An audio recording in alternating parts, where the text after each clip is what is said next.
আমরা প্রতিকার যে পেলাম না, এটা আমরা না, এটা দেশবাসীর তাদের রায়ের প্রতিফলন হলো না, মূল্যায়ন হলো না। আমরা বিরোধী দলে বসে এই অবমূল্যায়ন আমরা মেনে নিতে পারি না। এই জন্য তার প্রতিবাদে আমরা ওয়াকআউট করছি। মাননীয় বিরোধী দল নেতা, আপনি আমার বক্তব্য তো সম্পূর্ণ করতে দিলেন না। আমি আপনার পুরো বক্তব্য শুনেছি। আপনার ওয়াকআউট করা আপনাদের অধিকার, কিন্তু আমি বলতে চাই যে আজকে একটু পরে আরেকটি মুলতবি প্রস্তাব বিবেচিত হবে। সেখানে আমার মনে হয় যে আপনি আপনাদের প্রশ্নের উত্তর পেয়ে যাবেন এবং সেখানে মন খুলে আপনারা আরও কথা বলতে পারবেন। সুতরাং আমার অনুরোধ হলো আপনারা ওটা শোনেন, তারপরে যদি ওয়াকআউট করতে পারেন প্লিজ ফিল ফ্রি। তবে প্রস্তাবটির ভাগ্য কি নির্ধারণ হয় সেটি আপনি দেখার জন্য একটু অপেক্ষা করে দেখতে পারেন।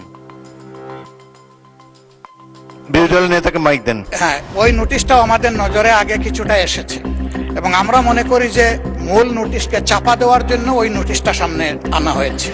এই জন্য দুইটার প্রতিবাদেই আমরা এই সংসদ থেকে আপাতত মাননীয় বিরোধী দলের নেতা, ধন্যবাদ। মাননীয় নোটিশই তো উত্থাপন হয়নি, আপনি কি করে বুঝলেন কোনটা চাপা দেওয়ার জন্য এটা করা হচ্ছে?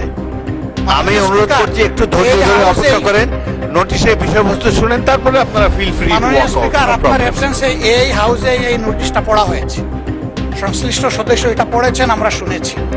এই জন্য আমরা বুঝে শুনেই বলছি যে এই দুই কারণেই আমরা এখন ওয়াকআউট করছি। আপনাকে ধন্যবাদ। নিশ্চয়ই সংসদীয় রীতি অনুযায়ী আপনারা ওয়াকআউট করতে পারেন, ফিল ফ্রি। ধন্যবাদ। ইয়েস, মাননীয় স্বরাষ্ট্রমন্ত্রী।